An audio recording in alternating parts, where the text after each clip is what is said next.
Om Sahana Vavatu Sahanau Bhunaktu Saha Viryam Karavavahai Tejasvinavadhitamastu ma vidvishavahai. Om Shanti Shanti Shanti. Om Sadashiva Samarambham Shankaracharya Madhyamam Asmadacharya Paryantam Vande Guru Paramparam.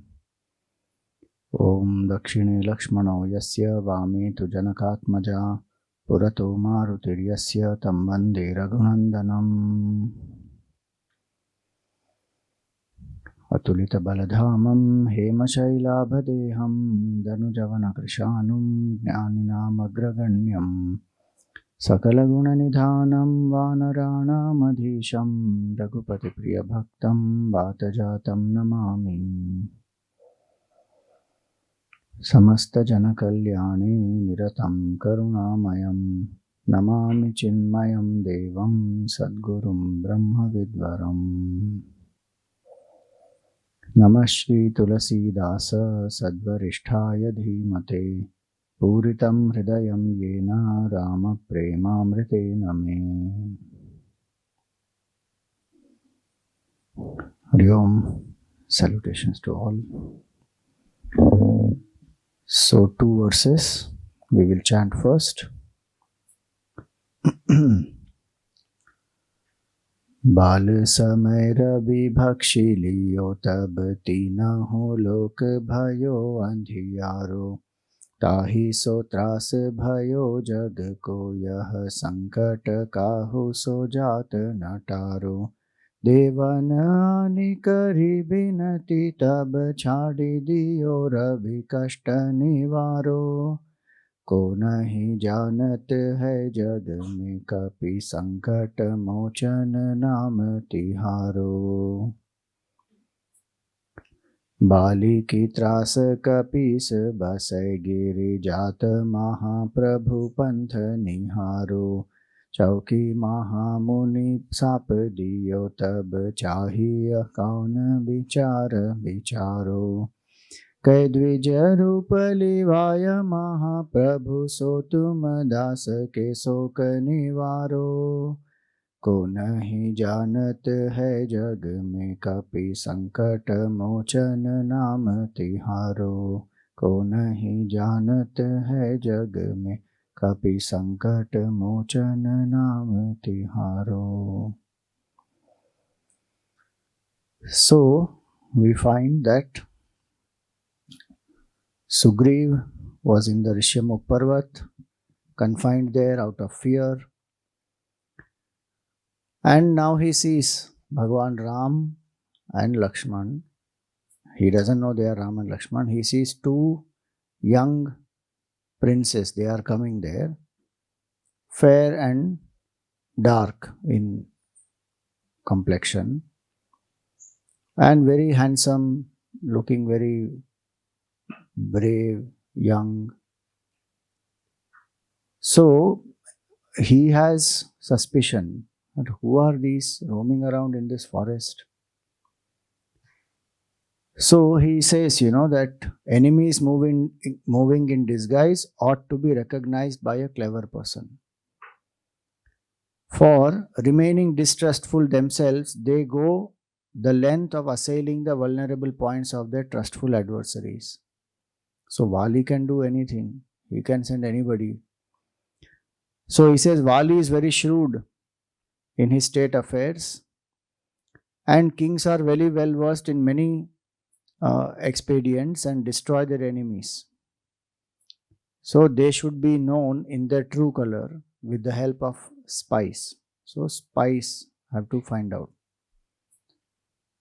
So he tells Hanumanji that inquire of these 2 bowmen who have come here, that what is their purpose? Why are they roaming around in this forest? And he says that even if you conclude that their purpose is something honest, he says their wickedness should be discovered by the means of their talks as well as by their facial expression.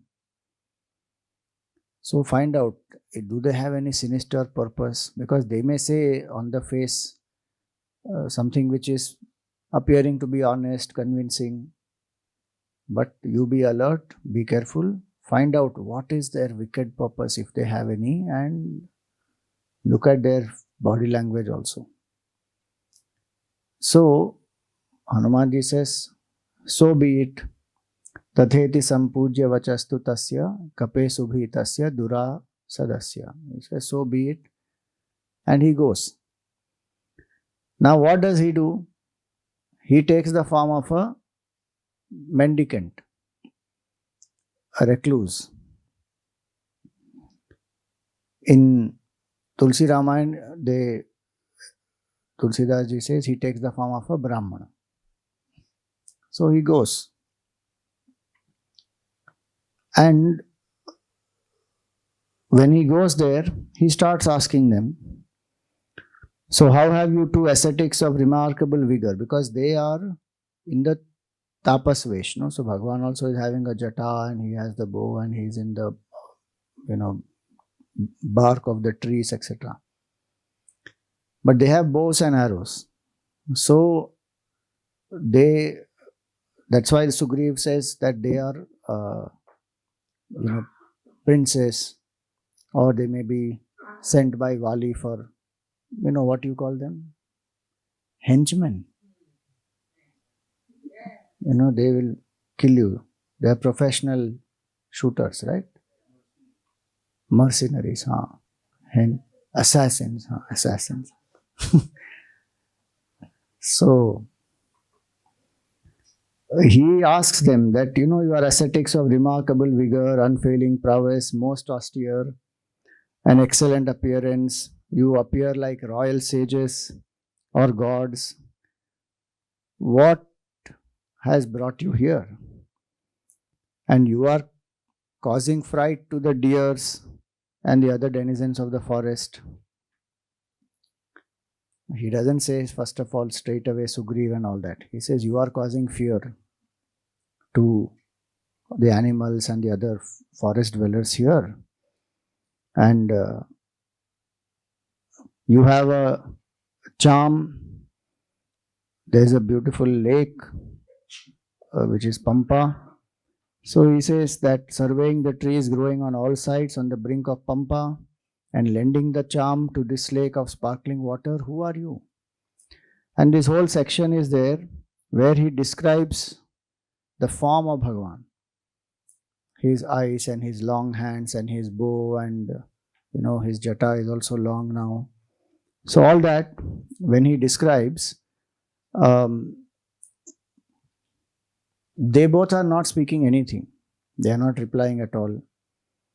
And so he goes on that you have eyes resembling a pair of your eyes resembling the petals of a lotus and wearing a rounded mass of matted locks. You two match each other and are heroes who come down to this earth from the celestial world. Like that he goes on praising them. And finally he says that, wherefore do you not answer me, even though I am uttering your praises as I have done? So he has approached them. He doesn't ask them straight away. He praises them and he says, who are you? What is your purpose? And all that. And they are not answering anything. So he then tells that, there's a best among the monkeys, the gallant jewel amongst the monkeys is Sugriv. And he is a very dharmic person. And he roams the earth, afflicted as he is by his own brother, banished by his elder brother. And that Sugriv, the best of the monkeys, has sent me. And he says, I am Hanuman. And Sugriv seeks your friendship. Till now he doesn't know anything about Bhagavan Ram. He straight away says, Sugriv seeks your friendship. Know me to be his minister. I am the son of wind god. I have arrived here from Rishyamukh to oblige Sugriv. And I am in this form of a recluse because I can take any form, I can go anywhere. That capability is there. And so Hanumanji introduced himself now that I am the minister of Sugriv. So then he became quiet. Now Bhagwan Ram tells to Lakshmanji about Hanuman. This portion is a very beautiful portion of Valmiki Ramayana, which is about communication skills. If anybody is, expert in public speaking, or you want to develop expertise in public speaking, communication, or you do workshops in communication, then this small portion is a very nice one. That how has he analyzed Hanumanji's communication. So he says to Lakshmanji that he who has arrived here in my presence is a minister of Sugriv, whom I was seeking, because they were searching for Sugriv only. Kabandh also has told them, Shabri also has told them, they were searching for Sugriv. So he says, yes, Sugriv is the one whom we have been searching, and this minister is a minister of Sugriv. And he says, answer in sweet words with affection the aforesaid monkey, who is a minister of Sugriv, who knows how to speak and is a tamer of foes, O Lakshman. Meaning, tell him what he has asked, you reply to him. But before Lakshmanji gives the reply, Bhagwan Ram explains this communication aspect of Hanumanji's. So he says that the way he has spoken, it is not possible for somebody to speak like this unless somebody has studied Rig Veda with an eye to its meaning, memorized Yajur Veda, and has the knowledge of Sama Veda also. Meaning, first and foremost thing he says is Hanumanji is Vedavit, he is a knower of the Veda. Nandrig Veda Vinitasya na Yajur Veda Dharinaha na Sama Veda Vidushu Shakyam Evam Vibhashitum. So first point in speaking is what? I must have studied properly, I must have the clarity of thought, and my base must be strong.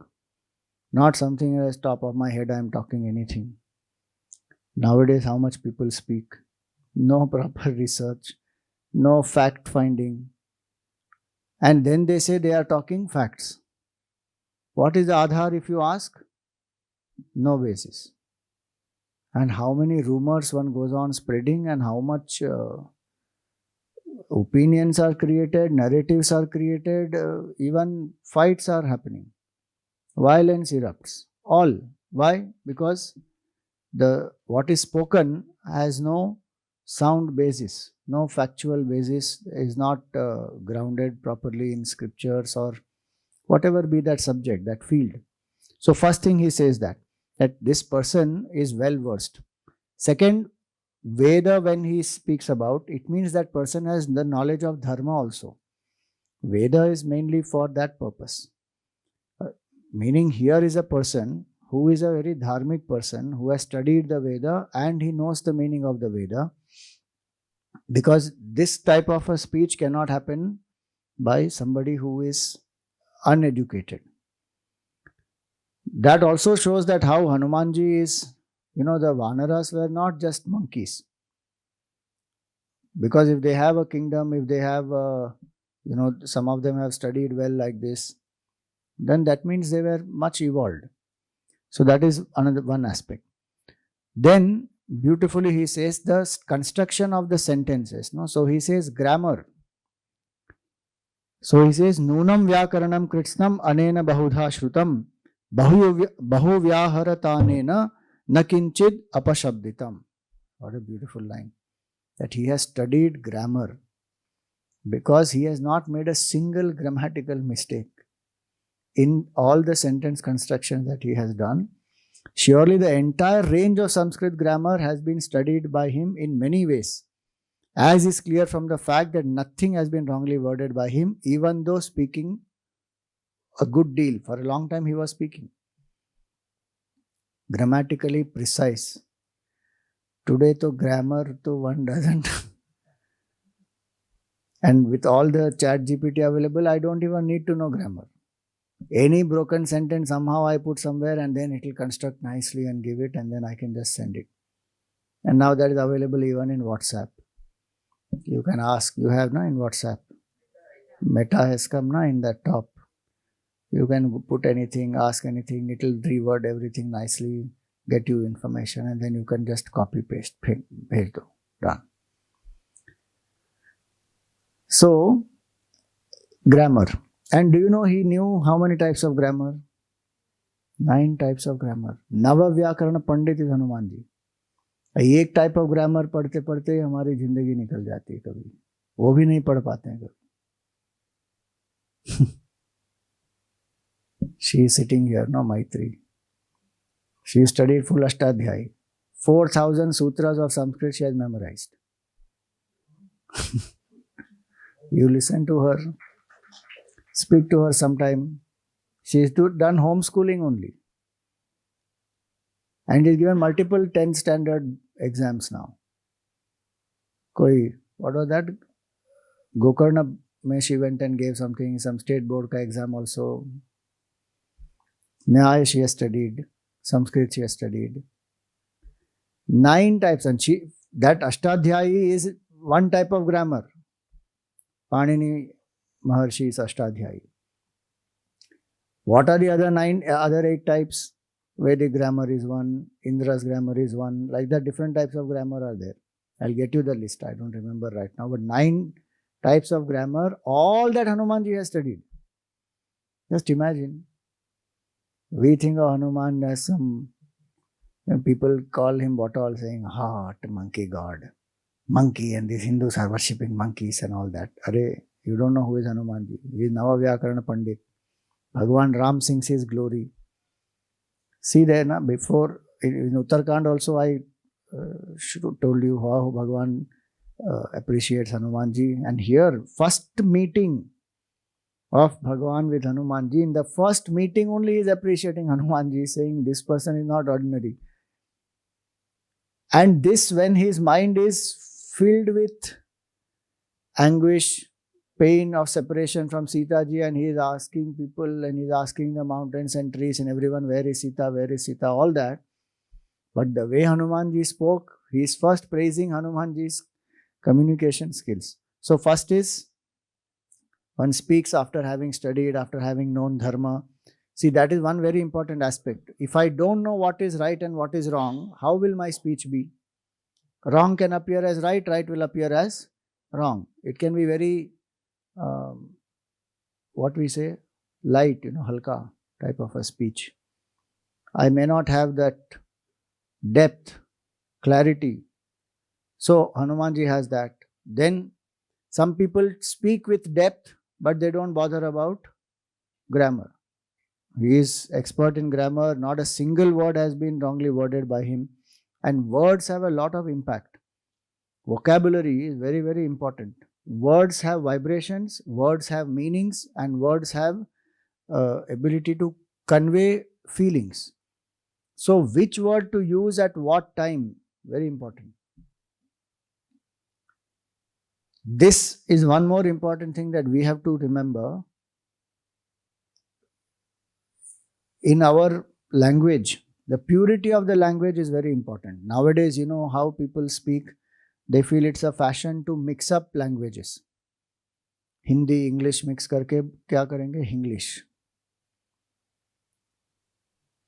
So sometimes when we speak, suppose an audience is there and we need to speak in terms of, trying to convey some message, that's a different thing. But in the regular conversation, one should ensure that if I'm speaking in one language, I should know to speak in that language properly, not bring other words and mix it up.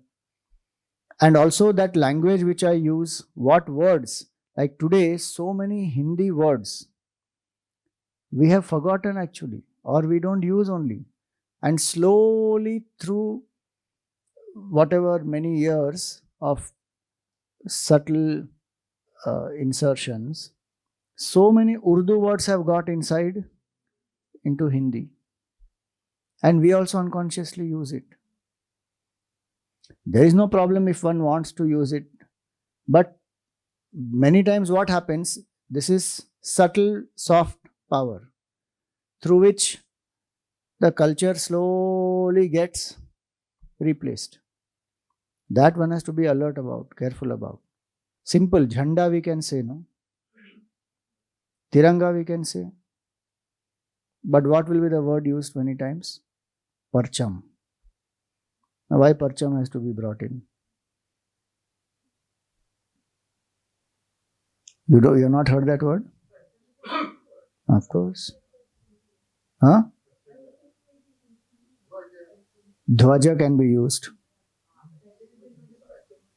I think so. It is a Urdu word only. Possible. Jhanda also can be a Urdu word.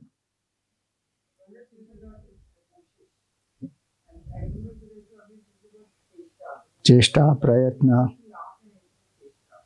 Yeah. Many things like that, you know.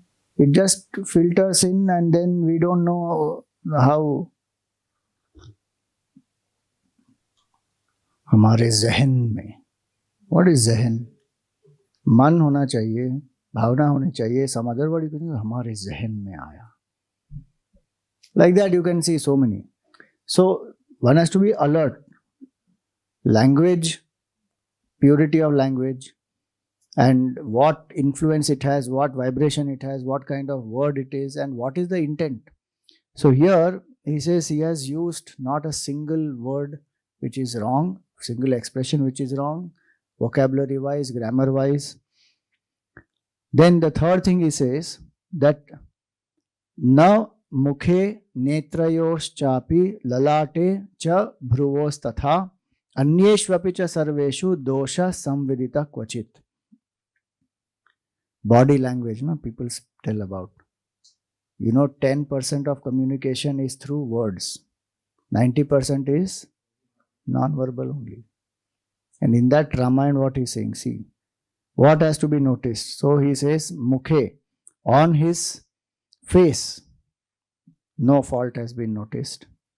Eyes, lalata, even the eyebrows, bhruvoho.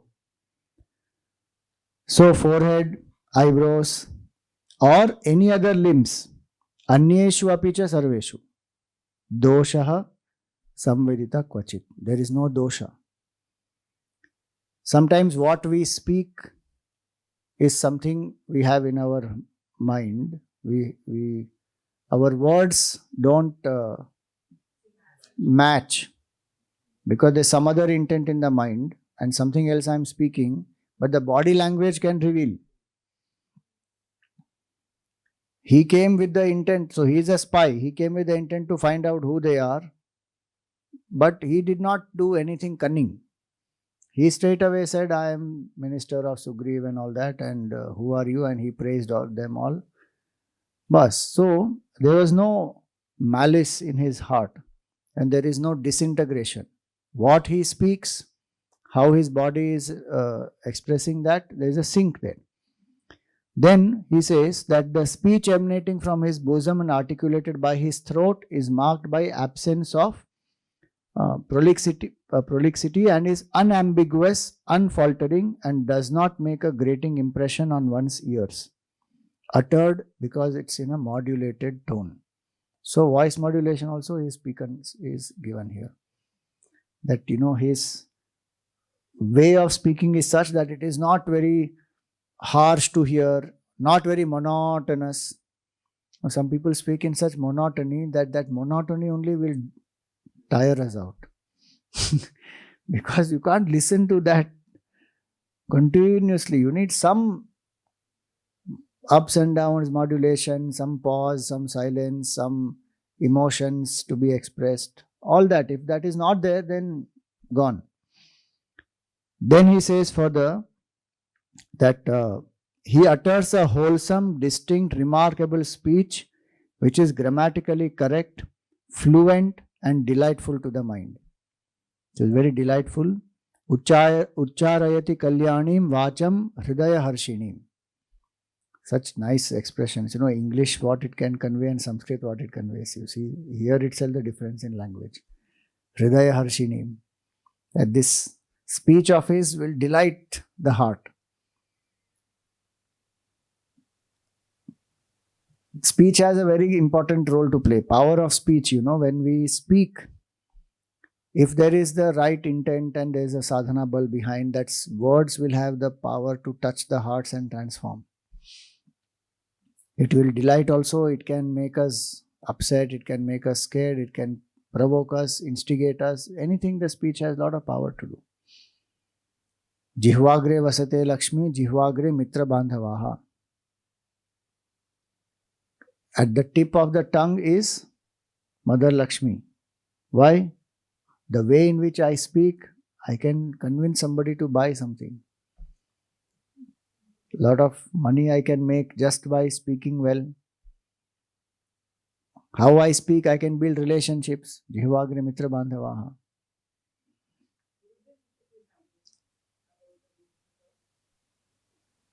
I don't know. He said many things, but which one you are referring to? So,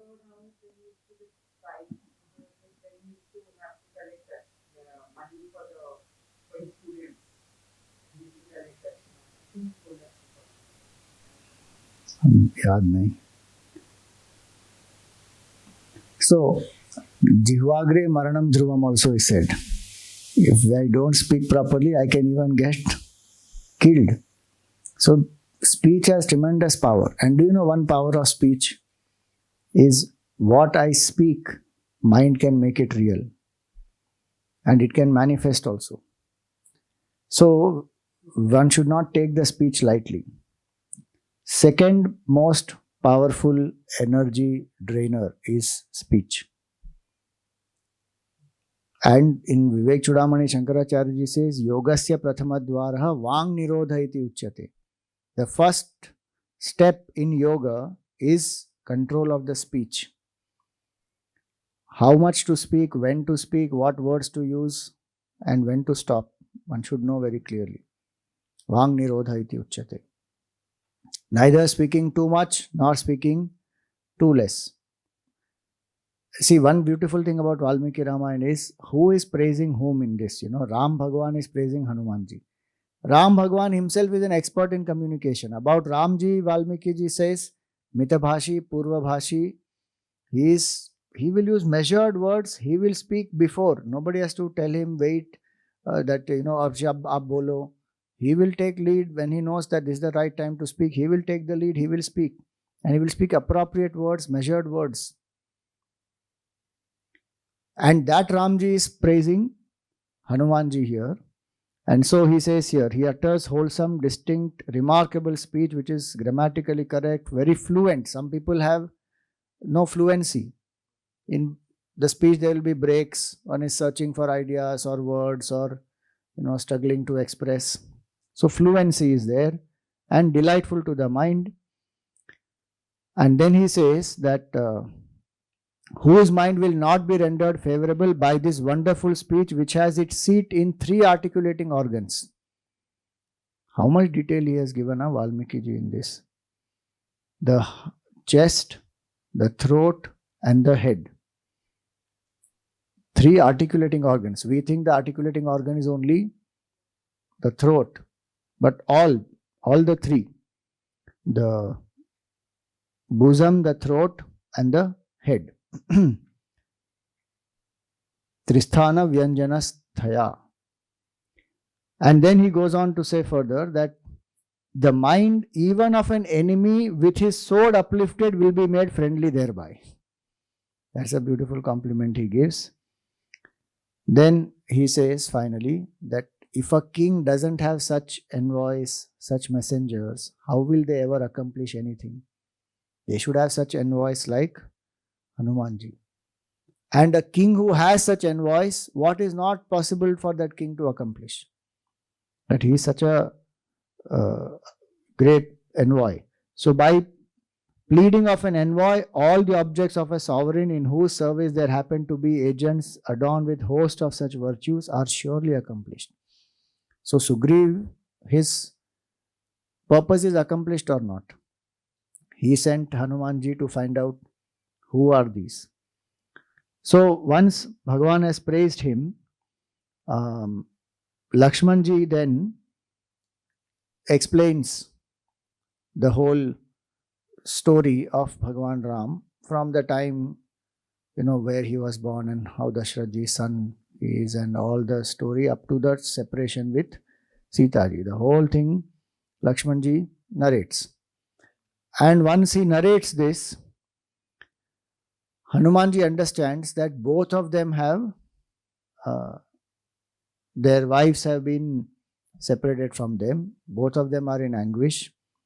And he says that, would you please come and have friendship with Sugriv? Sugriv can help you to find Sitaji, and you can in turn help Sugriv to fight against Vali. So they both are what you call, their friendship is a friendship based on the need. Both need each other. So when that is said, Bhagwan Ram and Lakshmanji, they are happy and they anyway were searching for Sugriv. Hanumanji then comes into his original form. In Tulsi Ramayana, after this whole thing happened, there's one nice prasang that comes in Tulsi Ramayana where Hanumanji says to Bhagavan, so the moment introduction happens, where Bhagavan says, I am Ram from Ayodhya and I am the prince, I am son of Dashrath and all that, he recognizes, this is my Lord. Why? Because Surya Bhagavan had told him that you will meet Ram. He will come in search of Sugriv. He is your Lord. So his guru had already told him. Now he recognizes the moment he hears Ram. So he falls at the feet of Bhagwan Ram and he says, Bhagwan, I am a Jiva. I can forget you. But you are Ishvara. How do you forget me? I am your Sevak. How did you forget me? And Bhagwan smiles. He says, you came in the form of a Brahmana. You did not come to me as you are. So you didn't come to me as a Brahmana. You didn't come to me as a monkey. So I also did not come to you as Ishvara. You said you are, even here he says he is a minister of Sugriv. So he says, Lakshman says he is the son of Dashrath. So in Tulsi Ramayana he says very nicely, moment he falls and he says, I take your refuge, I am Hanuman, and he comes in his original form, then Bhagwan lifts him up and he embraces him and he accepts him. So Hanumanji brings, once he's come in this form, this beautiful picture in this, Hanumanji is lifting Bhagwan Ram and Lakshman and he brings them to Sugriv. Sugriv, in this context, Hanumanji is the guru who brought Bhagwan to Sugriv. The guru is the one who brings the Lord to the disciple. Obviously here Sugriv has not surrendered to Hanumanji in that sense, but Sugriv is the Jiva that we saw in the morning, who is living in fear, who is living scared every moment. When will Vali come? When will I die? What will happen to me? How will I be safe? How will I be free from this? All that. So Hanumanji plays the role of a guru. In Hanuman Chalisa also we have, no? Tuma Sugriva. What is that line?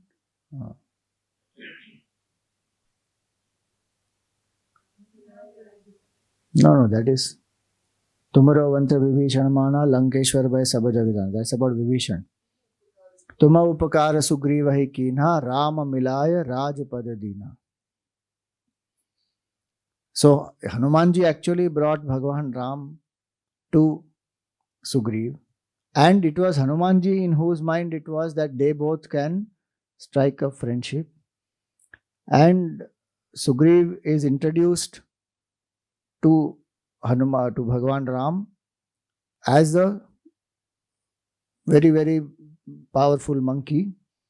And he introduces Bhagwan Ram, saying he is the prince of Ayodhya and son of Dashrath, etc. So Hanumanji tells them that you both can be friends and help each other. And Bhagwan Ram very happily extends his hand, tells Sugriv that, will you be my friend? And Sugriv accepts. So when Sugriv accepts, Sugriv also comes to know about Bhagwan Ram. He promises to send his forces to Sita ji. Sugriv then tells about his problem, that how Vali has tortured him and all that. So Bhagwan says, all right, I will also help you out. First, Bhagwan helps him out. Before anything else, Vali is to be killed. So when Bhagwan tells him that, you go and challenge Vali, Sugriv is not very comfortable. He is very scared. Because Vali will beat him black and blue and he will finish him. So he has to know, is Bhagwan really capable of killing Vali? Because the most powerful person at that point in time is Vali.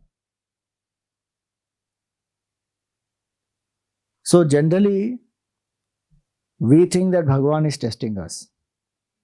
But here, Sugriv is testing Bhagwan. He's saying, are you capable? Prove. I'm not going to go just like that.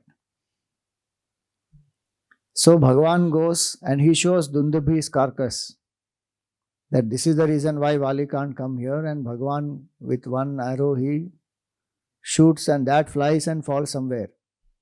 Sugriv is not convinced. Why? Because Vali lifted that carcass when he was alive, that Dundubhi was alive and full of flesh, blood, mass, all that, were much heavier, no? And that Vali had lifted and thrown so far. This is a dead carcass with only some bones and all that. What is the big deal? You can shoot with one arrow. So Bhagwan has to prove. So what did Bhagwan do? Next arrow he took 7 trees of sal which are there. With one arrow he pierces all of them, and all those 7 trees fall, and that arrow comes back to him. Then Sugriv says, accepted. You can kill Vali. Then we saw the whole story in the morning, so I'm not going into the detail. But this is how finally Sugriv befriended Bhagwan, and who was the main person is Hanumanji. So Bali ki trasa kapi se basai giri jata Mahaprabhu Pantaniharo. He brought together Bhagwan and Sugriv. So one aspect we saw, Bali represents sense objects, temptations, and Sugriv is the Jiva. Rishyamukh mountain is the Satsang. Hanumanji is the Guru, and Bhagwan kills Vali from behind. Now, one other way to understand this also is, Vali is karma, karma phala. The Jiva cannot escape the karma phala. Jiva will be chased by the karma phala wherever the Jiva goes.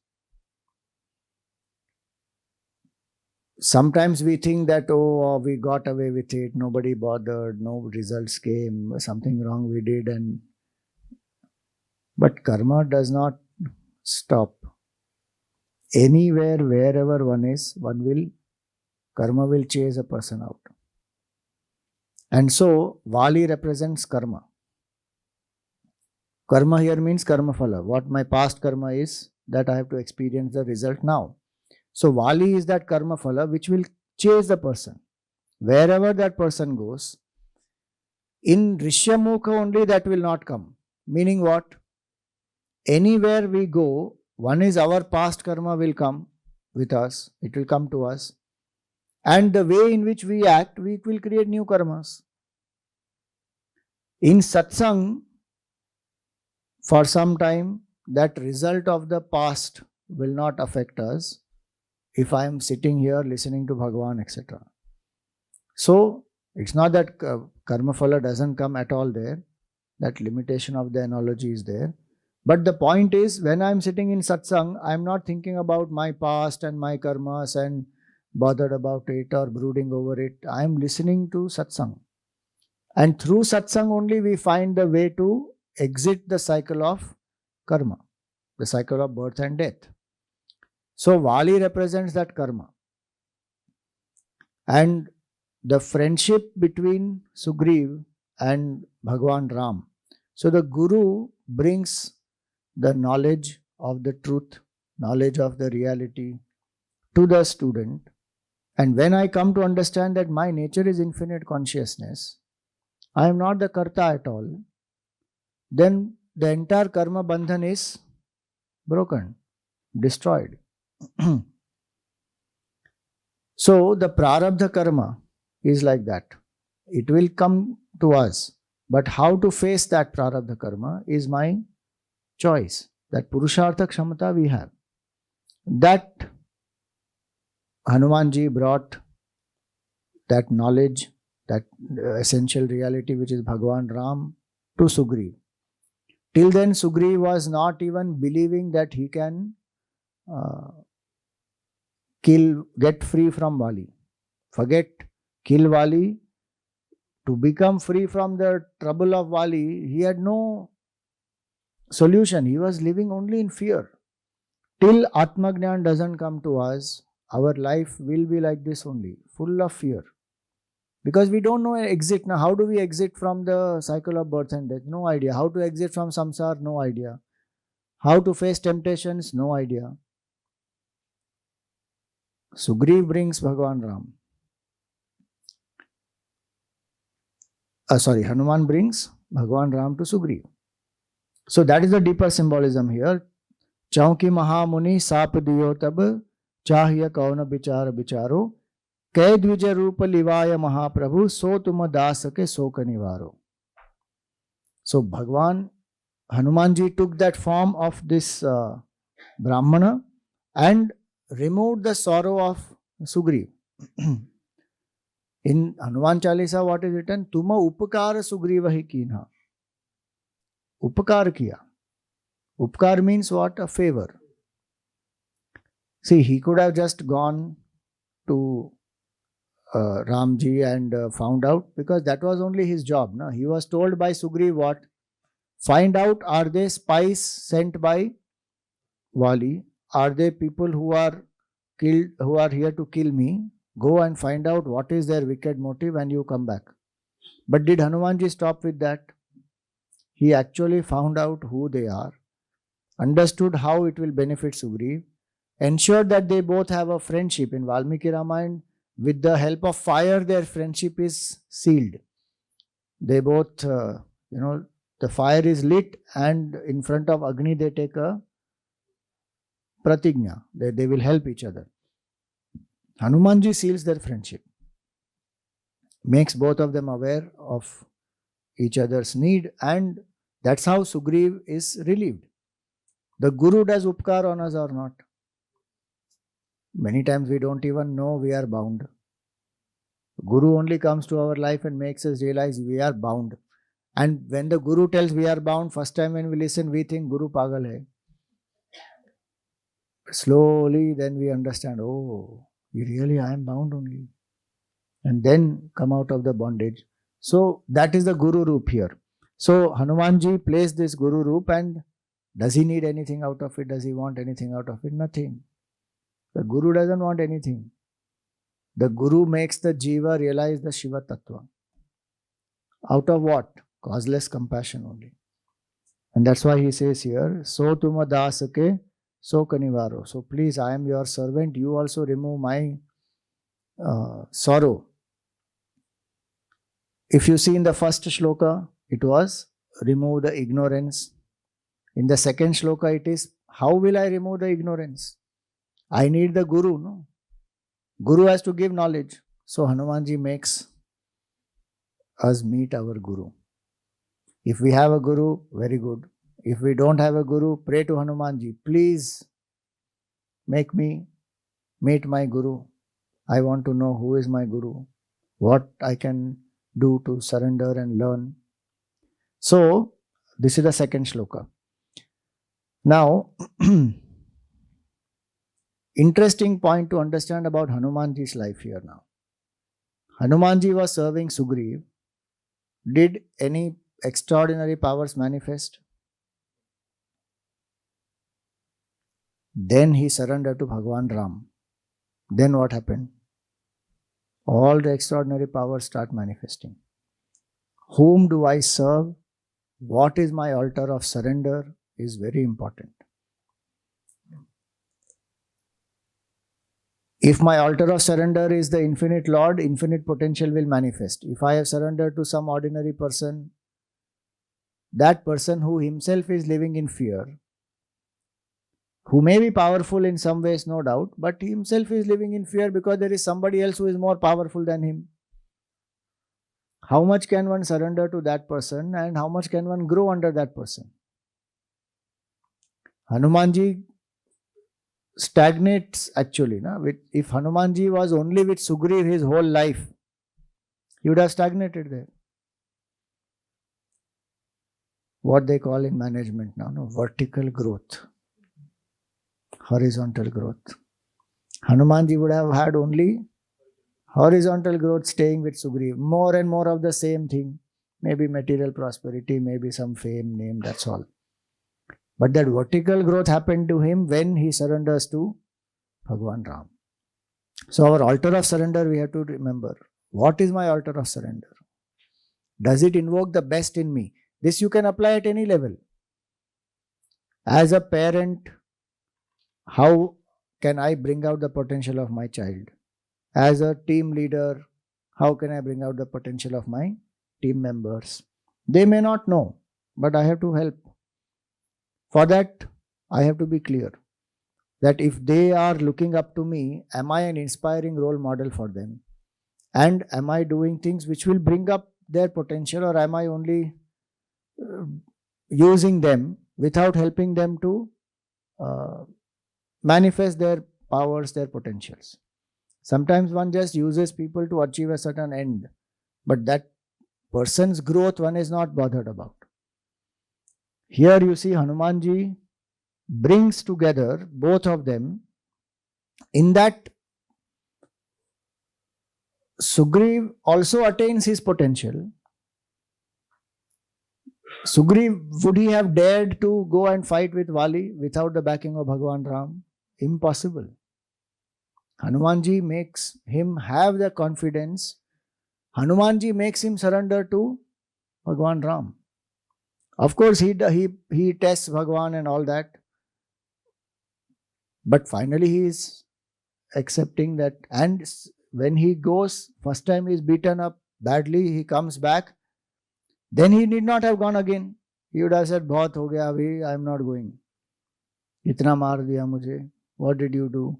You gave your test at that point in time. You convinced me, and now." But he went second time. That second time when he went, what does that show? That he has that faith in Bhagwan that he will save and I will go again. So that surrender he brought about. Hanumanji ensured that Sugriv not only becomes a friend, but he also surrenders to Bhagwan and has his Shraddha in Bhagwan. And slowly he develops. Surrender comes in stages. It doesn't come one shot straight away. So in Sugriv's life also, surrender comes in different stages. If you see in Tulsi Ramayana, there is a lot of beautiful description of what Sugriv tells to Bhagwan Ram when Bhagwan kills Vali, and Sugriv's Stuti is very nice there. So this is the second shloka which tells us about the Guru Roop. So ignorance has to be removed, Guru is required, Guru is brought. Hanumanji serves the role of a Guru. Now we come to the third one. But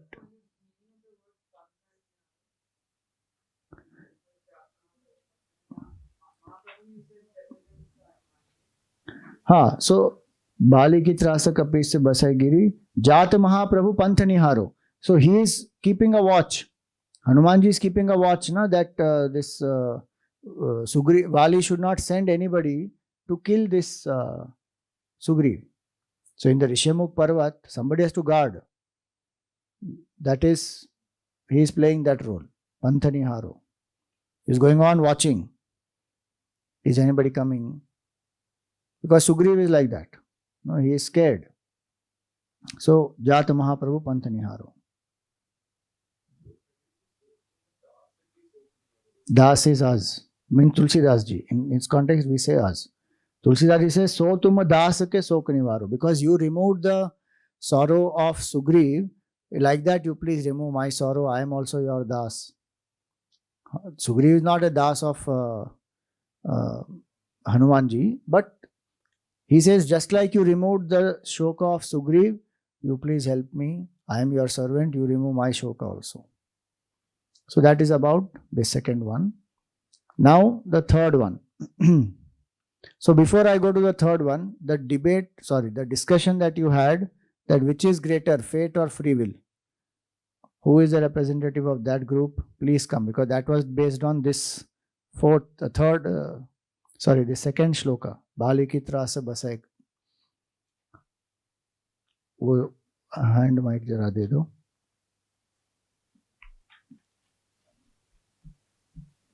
Because Vali, we saw in one, this thing is karma. And so based on that, fate and free will, which is greater? Hari Om. Hari Om. This is the first time I am taking mic in my hand, so I may make mistakes. Don't worry. So our discussion was on what is greater, fate or free will. So some of the members said both go hand in hand. And some said that prarabdha, that is fate, is greater. And fate is greater because the divine will and divine intervention only finally decides it. And prarabdha is result of the past karmas, and we are supposed to only keep on doing our karmas, and the prarabdha will evolve out of it. And prarabdha is ultimately the result of karma, so we need to keep doing karma and surrender our karmas to the God with devotion. And thereafter, we all seek your guidance, Swamiji. So there was no conclusion only. No conclusion. One group said, one view was that divine will does everything. And one is saying that prarabdha, we have to keep doing our karma, and prarabdha is greater. So we were all confused. That's why we. No, so you have to define prarabdha and fate and free will. You have to define first. Anybody wants to define in the group? What is fate? What is your definition of fate? हाँ जी. वो mic जरा दे दीजिए.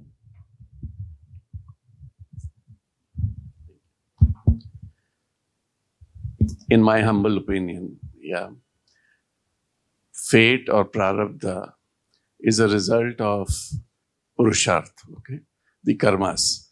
So, whatever are the karmas, unka karm phal jo is janam mein mil raha hai, usko prarabdha. There are karmas jinka result ho sakta hai agle janam mein mile. Wo agami hai, whatever we can call them. Now, from one level, if you look at it, ultimately fate is also something which we have created for ourselves through our karma. Yes, in this birth, we have to face it. Question is, how do we face it? You know, what is karm phal? Sukh ya dukh. Yeah? Depending on paap ya punya mein, sukh ya dukh. Now, if we know that chahe sukh ho ya dukh ho, you know, I will remain equivocal. Okay, and I will continue to do my dharma, my duty.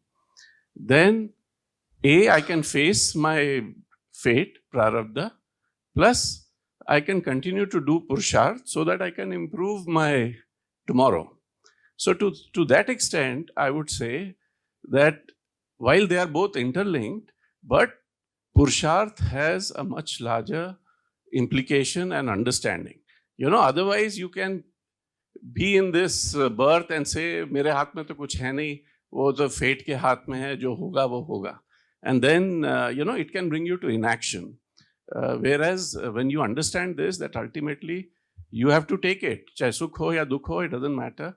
You do your karma yoga, as what the gentleman said, and you know, offer it as an instrument to the Lord. I think that will revive your karma. And as you rightly said a short while back, if you reach the ultimate goal, even this prarabdha or fate, everything will come to an end. So fate is yesterday's purushartha is today's fate. That's what he said. That is what we call as prarabdha. So now, if yesterday's purushartha is today's prarabdha, and hence purushartha is greater, what is the role of God in this? That I had left you with that question in when you were discussing. So what is the role of God in this? If yesterday's action of mine is giving me result today, today's action of mine will create my tomorrow. So yesterday's free will, today's fate, today's free will, tomorrow's fate. So yes, I can keep doing. I can choose how to respond today. That will create my tomorrow. That entire thing is understood. What is the role of God in this? God will give you strength, guidance. Otherwise, how will you work today? Okay, so God will give the strength and guidance. All right. God will give you the energy. Okay. God will help you to go as per the direction. But He helps everybody like that, or there is something connected to that. That depends on the goal. Suppose आप करेगा उसी को God will generally is a bad karma जो है इनको भी God कम कर सकता है. If you are doing better things, better karma now, पुरुषार्थ से करते हैं तो He may wash out your. Okay.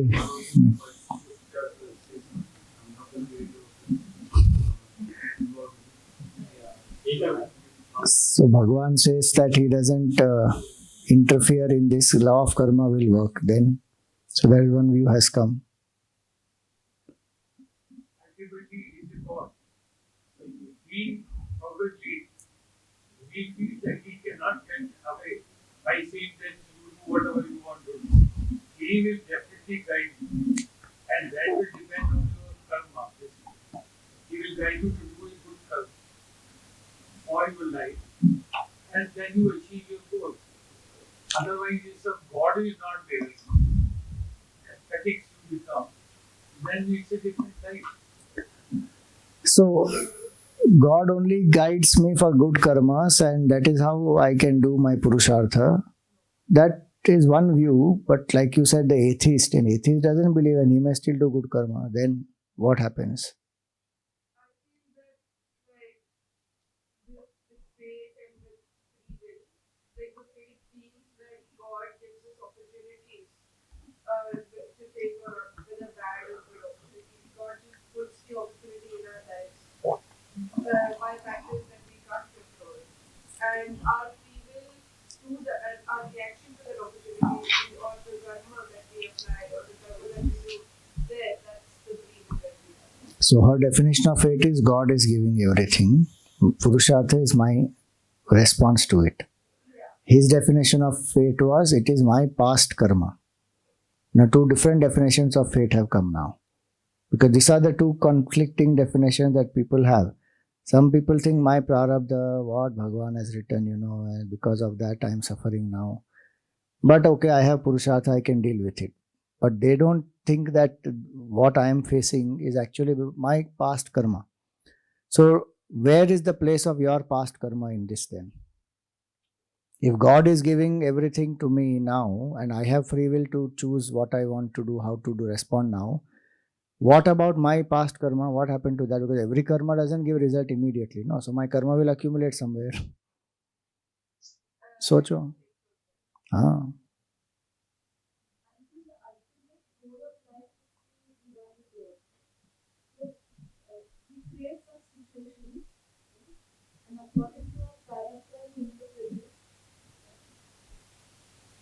According to prarabdha we interpret, मतलब अभी प्रारब्ध भी अलग चल रहा है. God also is giving something of his own will. According to our sanskars. Okay, so according to my yeah, sanskar, yeah. I may respond. Okay. You respond and But situations are coming from God. So fate is God. no, fate is not God. हाँ, तो पहले वो define करना है ना. Fate क्या है वो पहले डिफाइन करना है. फिर फ्री विल क्या है वो डिफाइन करना है. Then only we can know ना which is greater. Fate is karma. Whatever whatever we have done in the like what the What he gentleman said. said. Yes, yeah. So my past karma is fate. What value you take in your day-to-day life, actually that is that value is the fate. That's what you want to achieve. Then finally it goes to the goal or achievement. What you want to achieve. No, it is not faith. It is FATE, fate we are talking about. Destiny.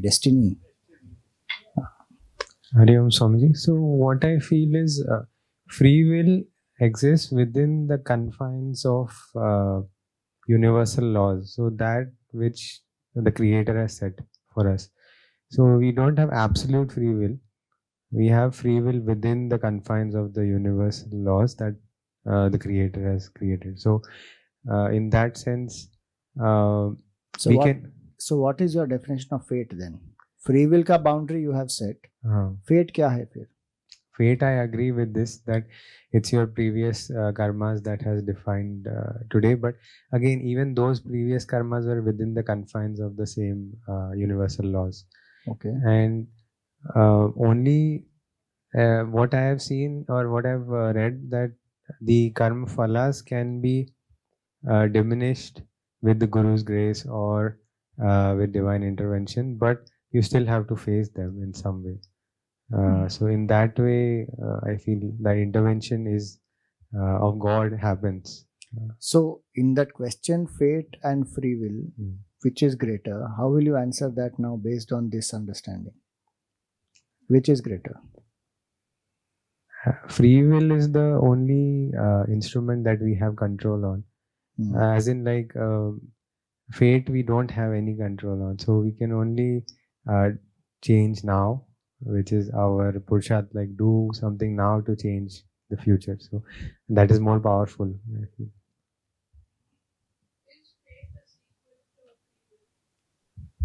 You find out. Fate is a sequel to free will or free will is a sequel to fate. अब पता करो. Your definition, that's why has to be clear of what is what. So, as many people said, like fate is prarabdha. So, whatever, based on our past karma, we get our fate and the prarabdha. But when it comes to free will, what we think is our free will is based on whatever experiences we had, what environment we are in, and what kind of inputs we receive. And that all is again fate. Which is what? What I'm saying is, whichever environment I am in, where I am born, what kind of parents I had, that was my fate. I had no control. But why are you born to that parent only? That's what I'm saying. So that is what my fate was. Based on my past karmas. What karmas. Does that word fate mean there? Prarabdha. So if it is prarabdha, then that is your karma only which has brought you to the parent. No, you have full control. You can't say I don't have control. No, because why are you born in only this to birth? those I'm two? saying in this birth, birth when I born, I got some out of my sanchit karma, whatever prarabdha I received. Based on that, it was decided where I will born, in which kind of family, what kind of religion, or what kind of will I born in city or village or Correct. whatever things. Based on that, whatever my upbringing, what kind of education I got, there are a lot of things which we don't decide. We think we have a free will, but actually there are a lot of things which happens to us, because of which external influences, we take those decisions. We think we are taking those decisions, but actually we are not in full control. So now you have a third answer. Neither fate is important, not free will is more powerful. What is more powerful is circumstances and environment. That is fate. How is that fate? Your definition of fate is mixing up. No? On one hand you are saying it is prarabdha. Then on the other hand you are saying circumstances. Can we say circumstances is my fate? Happens because of my prarabdha. That is what I am saying. So if circumstances are happening because of your prarabdha, then your prarabdha is powerful than circumstance, no? Which is creating circumstance for you. Correct. That's what I'm saying. So फिर prarabdha powerful हो गया. वही तो मैं बोल रहा हूँ. That's what I'm saying. So prarabdha is more powerful. Yes, finally. Yes. That's what I'm saying. Okay.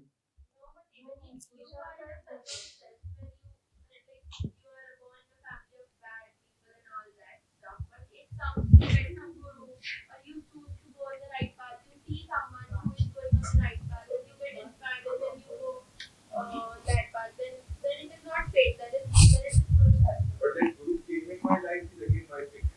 Guru comes only by fate. Not you happening ever. Socho. Nature is also It can happen. Guru can come by, you can search for a guru and you may find one, no doubt in that. But so we have to understand very clearly the definitions have to be thorough. Guruji, I feel like free will is much more greater, because even though you're trying your, you have like your fate is poor, or if it's decided, if you feel like something is decided by God, Your there is definition still, of fate you have to make first clear. yeah, like if What you is feel fate like for you? past karmas that you are But sent you are saying within decided this, by God now. that you are sent in this birth. So it is decided by your past karmas, which you have done. It is not something that God wants for you. It is not something that God puts you through. Like, He is nobody to blame in this. Mhm.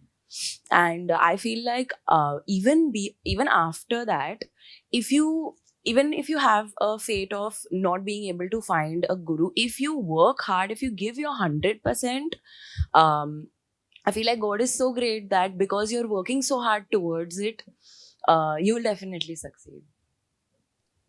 Okay, last one here, then we will conclude here. Give him. I think free will exists in the space of how you react to your prarabdha. So, the way that you are able to react to your prarabdha, the circumstances that are created by your prarabdha, I think that is how you can change your future prarabdha, I think. So free will is more important, more greater than fate. It is greater, but free will it comes in where for your future prarabdha, so that you can improve it in the. Yeah, so if you are able to improve your future prarabdha by free will, which is greater than fate or free will? Why are you answering? He has to answer now, because he said earlier. Because he said that But, fate is greater. But fate is ultimately fate is what will affect your life. But what created that fate? Cause is more powerful or effect is more powerful? Cause. ये कल भी आपने बोला था ना सबने, cause is more powerful or effect? Cause. So fate is a cause or fate is effect? Wait, let him answer. I'm confused over that. Fate is circle. Hare Ram. कैसे?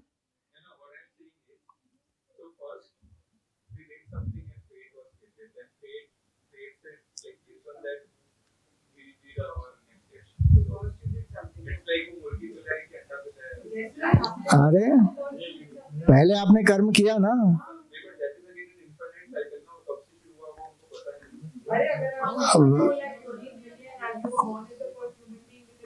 From human birth onwards, you have that free will, no? You are doing karma. See, fate and free will, which is greater, in that the question has to be understood first by the definition of these two words, okay? So, free will, so what is fate in this context? There are two possibilities of the word fate. One possibility is fate is given by God. That's what many people think. ये भगवान ने दिया है मुझे. Bhagwan is sending all this in my life. Because of Bhagwan, all this is happening. That is one definition. Second definition of fate is, it is result of my past karma. So what I did in the last few lives or whatever, how many other lives, and that I didn't get the result, and that some of it is ready to give me result. So that is the fate of this life. So I will be highly influenced by that. Then comes free will. Now free will is available only to human being. And free will means what? In the present moment, I have the capability to choose how to respond to what fate will bring. It is not randomly anything happening to me. Fate is because of my yesterday's karma. So it is not random. So I can't blame anybody that Bhagwan or somebody is doing this to me. No, yesterday's karma. So I am born in some place, in some city, to some person, going through some education, experiencing some things. is all based on some past karma only. And with those specific people I am going through, I have karmic debt, so I am going through all that. That is the law of cause and effect. Now, in this, as a human being, I have free will of how I will go through this. That free will, as some of them said, is within the purview of the universal laws. It's not absolute freedom. I can't do anything that I feel like doing. Suppose I say I want to bend this hand of mine downwards. कर सकते हो क्या? कर तो सकते, लेकिन मार दो तो वो हो जाएगा डाउन. लेकिन what is the point? Is break. You can't use it. So there is a free will which has its limitation. Now, in this understanding of fate and free will, that yesterday's karma is today's fate. So yesterday's purushartha is today's fate, and today's purushartha is tomorrow's fate. This is law of karma. What is the role of God in this now? God has two roles to play in this. One, God is the karma adhyaksha.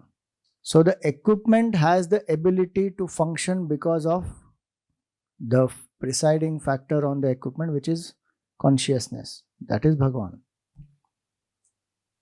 So when he says Ishvara Sarva Bhutanam Hriddeshe Arjuna Tishtati, Ishvara is in the hearts of all and illumining all.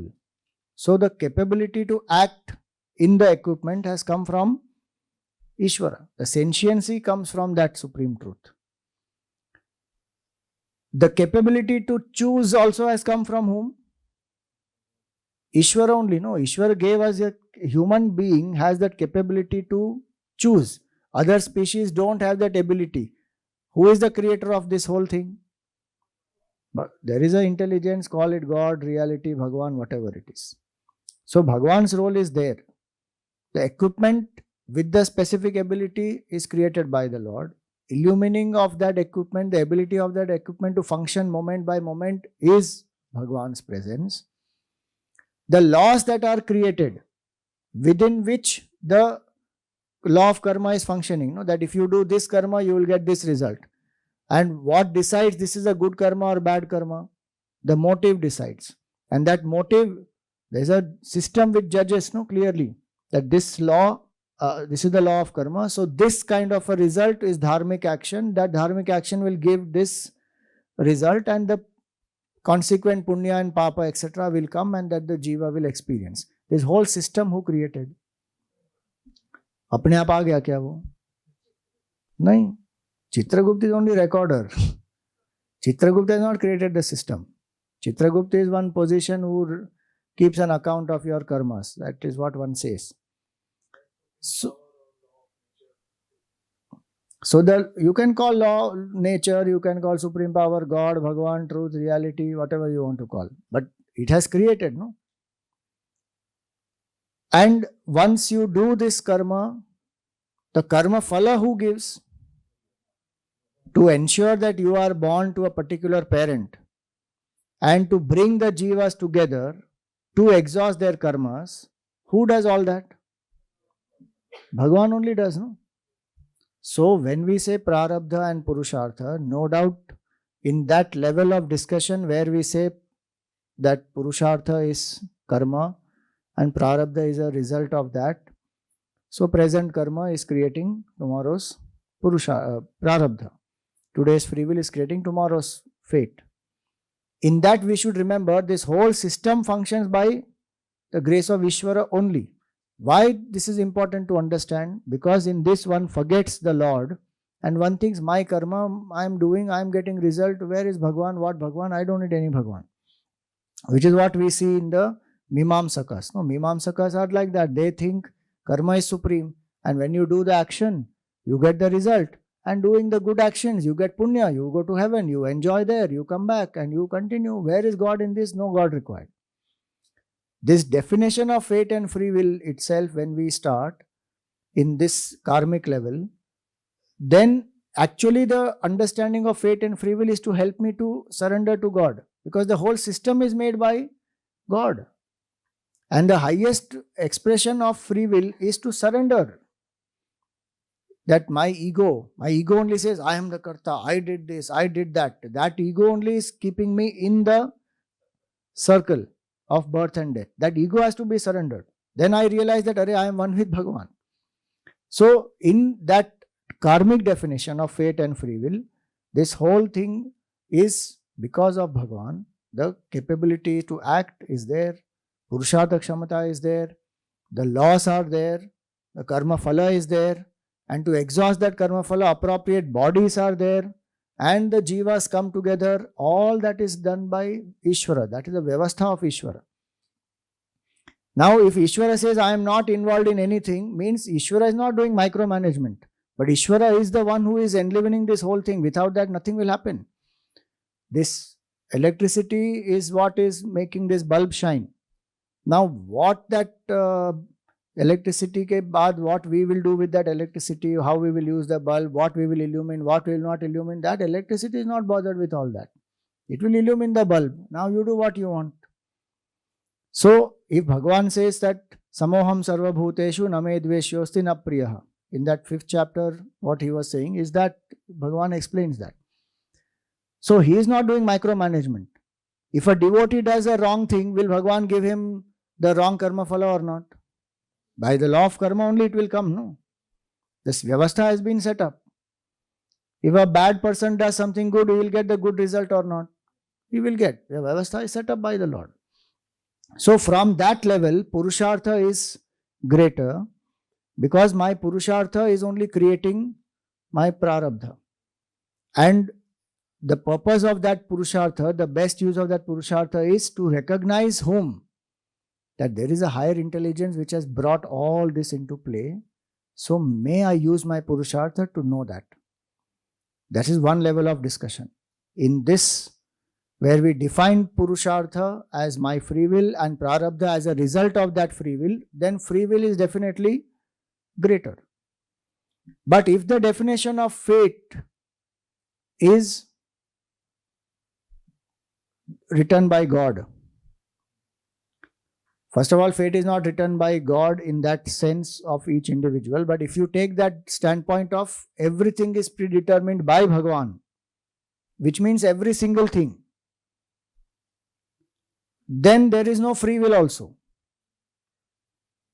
Then there is only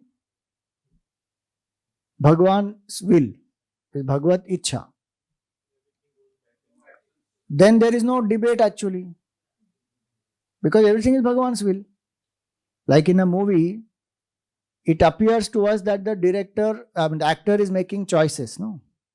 But actually the actor making choices. The director's script, it is full, complete control by the director. एक dialogue अगर उसने extra बोला while shooting, what will the director say? Cut. हमको लगता है कि अरे why did he do like this? Why? अरे that all is the will of the director. But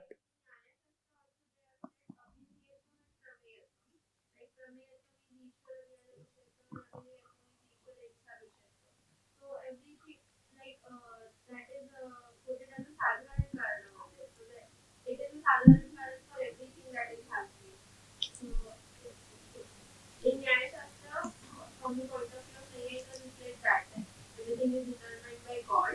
It's sadharan karan. Even in Bhagavad Gita, it's the same thing, that it's whatever your past karma or anything that you're carrying with you, if you put in your hard work, you can definitely change it. If you put in because we live at the level of choice, we have to accept that we live at the level of choice, then we should make the best choice, because people unnecessarily put it on God when they don't want to put in the effort, when they don't want to take responsibility, so they blame it on God.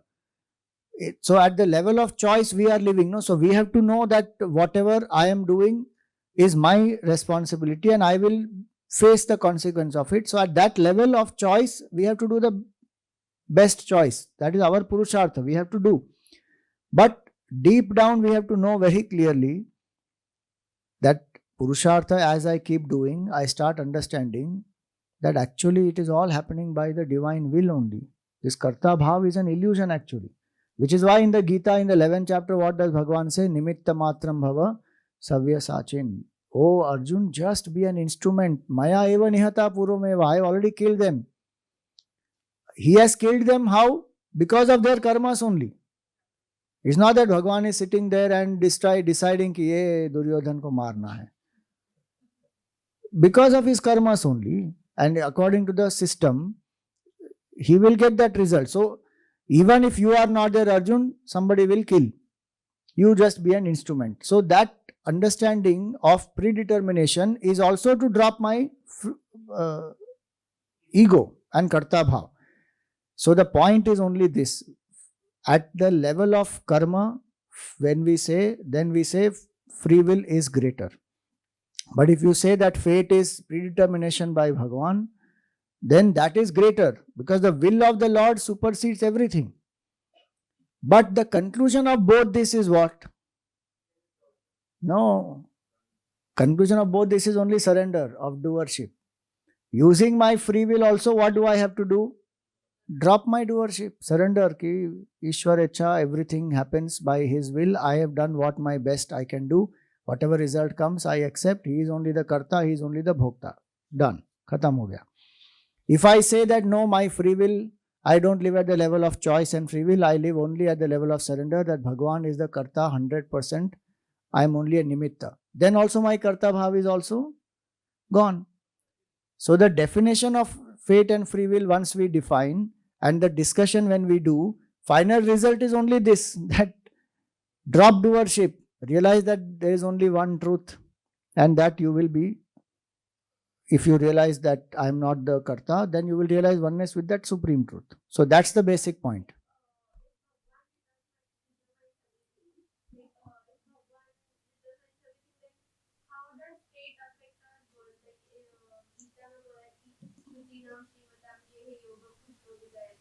Bhagavan determines by his will through the laws, no?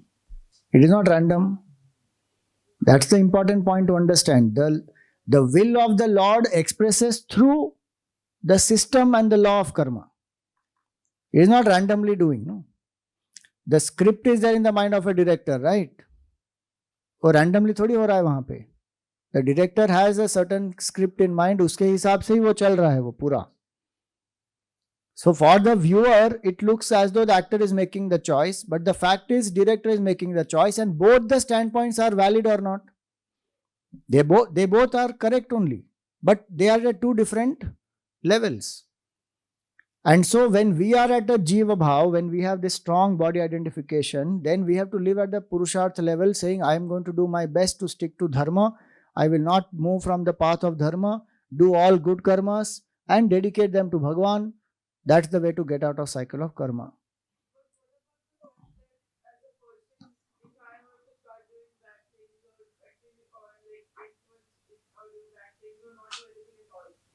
And not try to like succeed in Then anything. you will fall, no?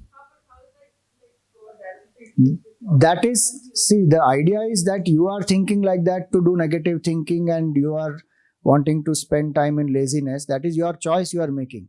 That time you can't say that it is God's will. How do you know it is God's will?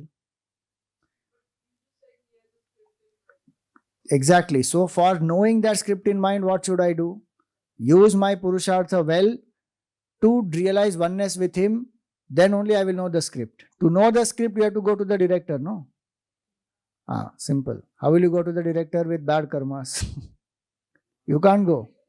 So you do your duty, you do your Purushartha, prepare your mind, purify it, you will be one with the director. Then you will know the whole script. Yeah, that is a simple answer. 11th chapter. Yeah, correct. Correct. Yeah. It need not be only Ananya Bhakti, even Bhakti is by itself enough. Ananya Bhakti is very high level.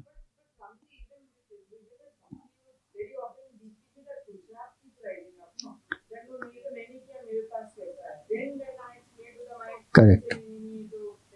So I'm doing even in there exactly the because you wait from karta to current to akarta, so even in the bhakti this will happen. it will happen. So these are stages we have to remember. We can't jump suddenly to one level, and we have to maintain consistency. When I do something bad, I can say it is all Bhagwan's will. And when I get some good result, I say मेरा पुरुषार्थ, मैंने किया, मेरा effort. वो नहीं हो सकता. Either you live consistently at a Purusharth level, do your best and dedicate that to Bhagwan, or you say that everything is will of Bhagwan. Then there is no resistance at all. Okay, last question, then we stop for today.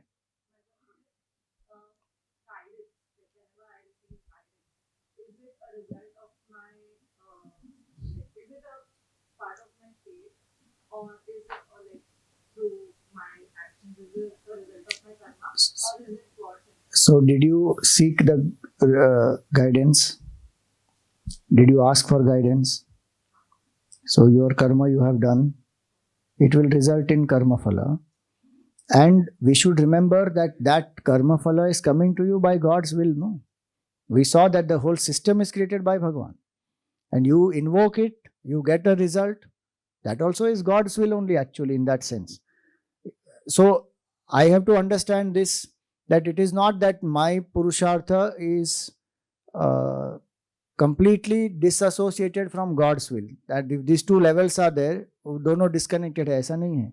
My Purushartha I can do, but behind that, what all capabilities are there, the body is there, enlivening is there, Purusharth Kshamata is there, that is because of God. Then I am asking guidance, that also, that capability is there because of Bhagwan. And the result is coming because of the system, that is also Bhagwan. So ultimately it will come down to that. Only thing we have to understand in this is not to become fatalistic, saying ki if everything is God's will, then I don't have to do anything. That one has to be careful. Buddhi to us. Exactly, that's what we are saying. No? That capability Bhagwan has given to us.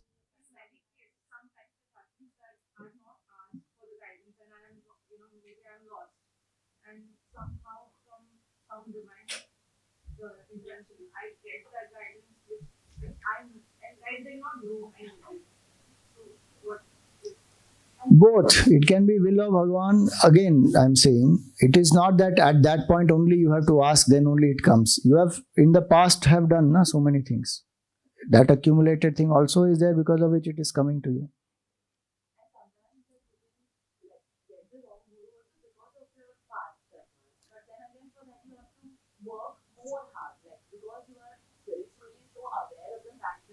You have to be a career.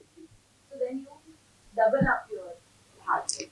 So, simple point in this whole thing is what?